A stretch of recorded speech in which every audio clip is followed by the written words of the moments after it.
bulan Juni nanti ya Pak? Iya, ya kalau Indonesia Open sendiri kita rencana nanti 12 Juni kita akan mulai. Saat ini kita dalam tahap pematangan dengan seluruh sponsor. Kita akan ada first press conference mungkin di minggu pertama di bulan Mei untuk announcement resmi Indonesia Open. Nah, ya kalau Indonesia Open sendiri kita tahu ini kelas Super 1000.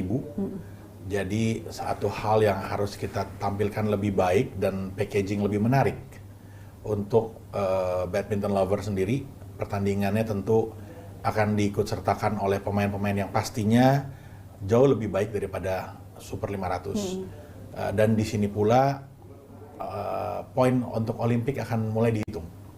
Jadi pasti pemain terbaik dunia akan hadir di sini, kecuali mereka cedera.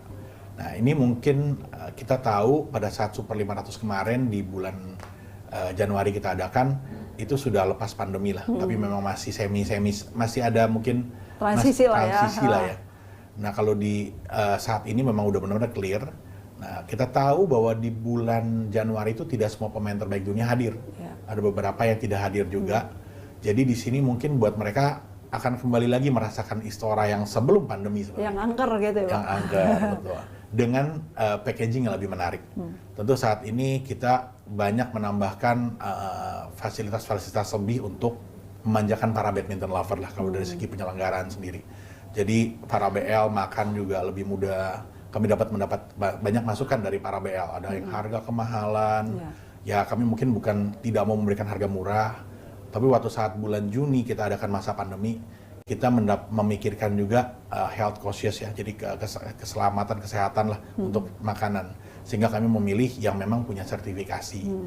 Kami nggak mau punya resiko terjadinya penularan dan lain sebagainya melalui makanan. Nah, tapi masukan itu terus bergulir, sehingga kami di bulan Januari pada saat Super 500 mulai menarik UMKM. Tentu juga kami selektif, UMKM-nya kami juga nggak mau cari sembarangan. Kami anggap yang sudah pernah bekerja sebelumnya dengan lokasi ataupun dengan event-event sekelas kami baru undang untuk menjadi bagian dari UMKM itu di tempat kita. Nah ini masih banyak UMKM lain yang banyak masuk ke kita. Jadi UMKM lain itu masuk ke kita, mereka bilang bahwa mereka mau menjadi tenan juga. Kami seleksi supaya tidak berbenturan makanan satu dengan yang lain.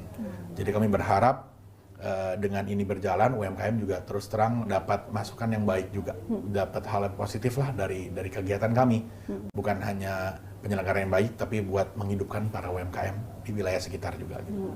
Biasanya kan kalau Indonesia Open juga selain sportainment, secara buat keluarga juga ramah nih Pak. Nah ini ada nggak fasilitas itu nanti?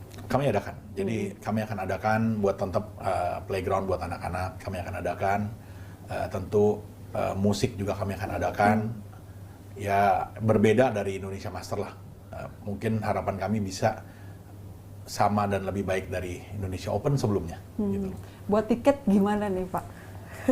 Tiket ada sedikit kenaikan memang, tapi kami rasa masih positif, masih bisa diterima maksud saya. Kenaikan tiket ini masih bisa diterima karena kami rasa kenaikannya pun relatif aman secara persentase. Ini harus naik karena memang sewa tempat naik juga. Cost untuk production juga naik. Jadi kami mau nggak mau kami naikkan lah. Intinya kami tidak mau membebankan juga, tapi harus naik karena keadaan gitu loh Pak.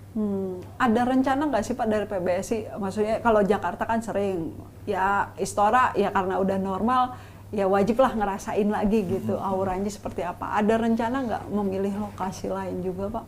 Maksudnya di luar dari DKI Jakarta?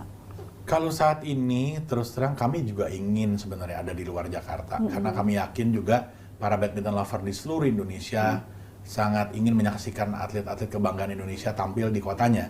Tapi memang kami juga mungkin melihat secara realistis belum ada stadion yang memang kapasitas penontonnya cukup besar. Kami berharap justru dari sini, dari masing-masing provinsi, kami punya para perwakilan provinsi PBSI di wilayah masing-masing. Mungkin kalau ada pembicaraan dengan Pengprovnya bisa mengupgrade atau bisa memberikan stadion dengan taraf internasional, kami sangat ingin untuk ada di kota lain juga loh. Bukan hanya di Jakarta saja gitu loh Pak. Tentu kami menunggu juga karena kami akan ada rapat setiap akhir tahun. Kami juga pasti menanyakan kalau memang ada pasti kita adakan di kota lain juga gitu Pak, untuk kelas Super 500 atau Super 1000-nya. Oke. Maksudnya di Indonesia Open, tadi kan Bapak sempat bilang bahwa itu bakal lebih ketat karena perhitungan poin Olimpiade sudah dimulai. Buat kesiapan atlet-atlet kita sendiri seperti apa sih Pak? Mengingat Indonesia Master kemarin kan juga belum ini ya Pak. Kalau atlet kesiapan itu sebenarnya bukan ranah saya. Saya melihat kalau saat ini semua punya visi yang sama, bagaimana bisa tampil terbaik di Olimpiade, Mbak. Itu yang terpenting, yang saya rasakan spirit itu ada. Jadi kalau di sini kami ada pertemuan tidak sengaja dengan para atlet, kami melihat latihan mereka juga mereka totalitas ya. Jadi benar-benar mereka fokus Olimpiade, pokoknya harus masuk dan harus bisa membawa baik mengharumkan nama bangsa Indonesia di luar gitu loh. Itu yang kami melihatkan spirit itu ada gitu. Mudah-mudahan mereka bisa melakukan yang terbaik bukan hanya di negara lain tapi di negara kita sendiri gitu. Ya kalau ngelihat teman-teman kan udah pada stabil rata-rata ya Pak untuk sektor-sektornya, bahkan tunggal putri kemarin Gregoria bisa juara gitu Pak. Apakah itu meningkatkan keyakinan PBSI juga? Maksudnya selain secara penyelenggaraan mungkin berhasil nanti di Indonesia Open, prestasi kan bagian penting juga Pak. Betul. Ya itu yang kami rasakan, menciptakan sesuatu itu bukan instan Mbak. Kami melihat effort dari pimpinan-pimpinan kami, komunikasi yang terjalin saat ini, saya merasakan bisa dirasakan baik Mbak. Saya bisa merasakan baik itu karena atlet juga berbicara bahwa sekarang lebih akrab, kami lebih ada komunikasi. Karena kunci yang terpenting memang komunikasi Mbak. Kalau itu tidak ada, kita kadang-kadang memberikan satu arahan, pelatih memberikan arahan menurut versinya pelatih sendiri kan, melalui versi pimpinan-pimpinan di PBSI. Tapi dengan komunikasi kita tahu apakah itu positif atau tidak gitu. Kita dengan suasana akrab ini, respon dari para atlet sendiri, saya yang kebetulan dari PBSI juga ngerasa bangga Pak. Proses ini berarti berjalan. Kita ngelihat Grego ada di mana saat ini, ada di mana, itu kita juga merasakan satu kebanggaan tersendiri sebetulnya. Ya ini perlu ditingkatkan semua Mbak. Ya mudah-mudahan lah Mbak, mereka bisa benar-benar memberikan yang terbaik dan mereka bisa berkembang positif buat kita Indonesia